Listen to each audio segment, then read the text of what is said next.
Ciao! In questo video cercherò di illustrarti tutte le caratteristiche dell'ultimo nato in casa Zhouin.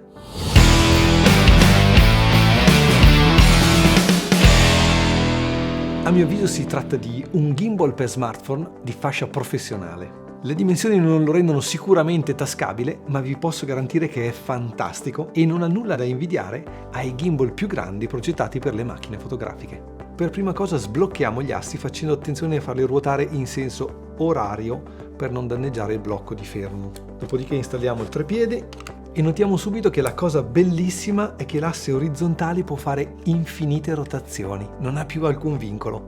Questo è fantastico sia per quando facciamo riprese in modalità vortex, quindi vortice, posso fare infiniti giri, ma anche per potermi muovere più liberamente. Guardate bene, a 360 gradi e anche di più, e potrei continuare a ruotare e l'inquadratura rimane sempre bloccata. Innanzitutto dobbiamo decidere se intendiamo effettuare riprese in verticale o in orizzontale. Questo perché questo gimbal non consente di cambiare la modalità in automatico, ma devo farlo manualmente e ogni volta che lo faccio dovrò ricalibrare il gimbal. Non è un problema perché prima di filmare so già se il mio filmato avrà un formato orizzontale o verticale. La prima volta che lo utilizzo devo attivare il gimbal utilizzando la sua app nativa ZY Kami. L'ho provato esaustivamente con l'iPhone 12 Pro Max e vi dirò che all'inizio in alcune posizioni i motori, soprattutto questo motore, lo sentivo sotto sforzo e quindi tendeva leggermente a vibrare. Ho poi fatto l'aggiornamento del firmware e tutto si è sistemato. Quindi quello che vi consiglio è ogni qualvolta il sistema vi segnala che è presente un nuovo firmware, aggiornatelo.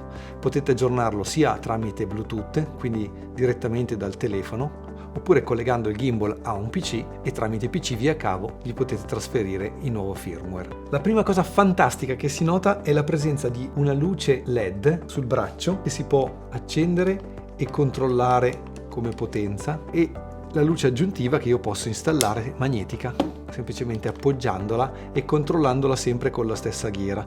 Questa luce tra l'altro posso ruotarla e accenderla verso di me se devo illuminare il soggetto. Wow! Posso decidere di accenderle entrambe oppure semplicemente la luce sopra di fill-in. È incredibilmente potente, può essere utilizzata sia come luce primaria che come luce di riempimento. Se infatti io spengo la mia luce principale, questa luce è molto potente. Se la metto di fianco faccio un fill-in, non è male.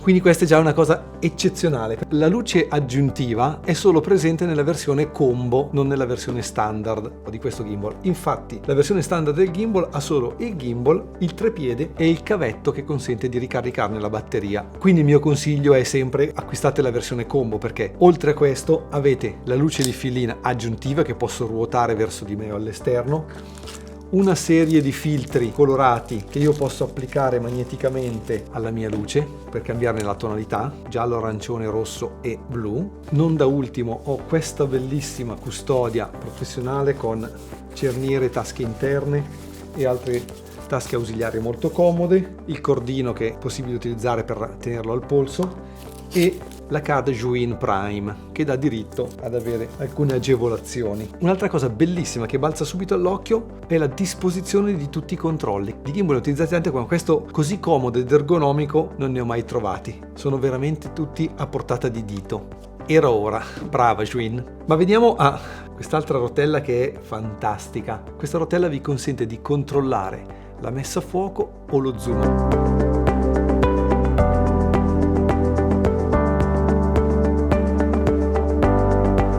Ma attenzione, alcune funzionalità sono utilizzabili solo con l'app nativa ZY Kami o StackCam. Quest'ultima è un'app professionale molto interessante, sempre sviluppata dalla Zhouin e disponibile gratuitamente. Non da ultimo questo gimbal dialoga perfettamente con l'app Filmic Pro dalla versione 6 in su ed è l'app che la maggior parte dei professionisti ritiene essere il non plus ultra per effettuare riprese video con gli smartphone. È presente un joystick che consente di muovere il gimbal nella direzione desiderata in alto e in basso. Ho 6 diverse modalità di funzionamento, quindi pan follow, lock mode, follow, point of view, vortex e go. La cosa bellissima che io ho trovato in questo gimbal è che gli angoli di rotazione sono ampissimi. Infatti l'unico vincolo è dato dal blocco, però se voi guardate io riesco a effettuare questo movimento, cosa che ad esempio con lo Smooth Q4 non era possibile. Premendo il selettore in alto Posso variare sia la risoluzione che la frequenza dei fotogrammi video. Utilizzando la rotellina mi muovo e schiacciando il pulsante centrale vado ad attivare l'opzione, a selezionarla. Il pulsante centrale è lo stesso che, se tenuto premuto a lungo, mi permette di accendere entrambe le luci o spegnerle. Esiste anche un pulsante FN, funzione laterale, che se tenuto premuto mi attiva la luce del braccio e ovviamente la disattiva. Questo per poterla attivare separatamente rispetto alla luce che io posso installare o che non ho se non ho comprato la versione combo. Sempre il pulsante FN, se premuto 5 volte di seguito, resetta il Bluetooth. Questa potrebbe essere una funzione interessante se il vostro smartphone non riuscisse più a dialogare correttamente con il gimbal. Con il pulsante DISP, quindi display, posso nascondere i controlli a video e premendo il pulsante menu invece li riattivo. Con il pulsante play in basso posso accedere all'album fotografico, quindi dove ci sono le mie registrazioni. Il pulsante REC consente di avviare ovviamente e fermare la ripresa, ma se premuto 2 volte velocemente mi permette di passare dalla fotocamera esterna a quella selfie interna e viceversa. Il pulsante di accensione, se premuto a lungo, consente di accendere e spegnere il gimbal. Se premuto invece una volta sola mi permette di vedere la carica della batteria sfruttando le indicazioni pan follow, lock, follow, point of view e vortex. Inoltre tramite l'app ZY Kami è possibile attivare il gesture control, ossia il controllo dei gesti, per far partire un video a fronte di un gesto come alzare una mano. Posso attivarlo sia con la fotocamera interna che quella esterna e in questo caso, alzando la mano, lui inizia un conto alla rovescia e inizia poi a riprendermi e mi aggancia e mi segue per tutto il tempo della ripresa. Il pulsante trigger solo con l'app ZY Kami premuto una volta mi consente di agganciare il soggetto al centro dello schermo, oppure con il dito io posso andare a selezionare un oggetto in questo modo e automaticamente il gimbal cerca di tracciarlo. Premuto un'altra volta disattivo questa funzionalità. Premendolo 2 volte il gimbal torna in posizione originale, 1-2. Premendolo 3 volte il gimbal gira di 180 gradi, quindi mi permette di riprendermi direttamente. Se lo tengo premuto entro nella modalità Go. La modalità Go è quella per cui, tenendolo premuto, il gimbal reagisce velocemente e mi permette di inseguire movimenti rapidi.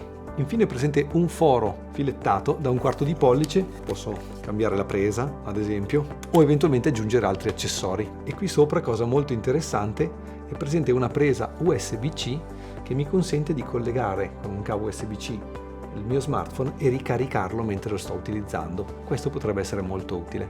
Credo di averti raccontato più o meno tutte le funzionalità di questo gimbal, che ritengo essere fantastico, non gli manca davvero proprio nulla, cioè con questo possiamo realizzare filmati professionali anche con uno smartphone.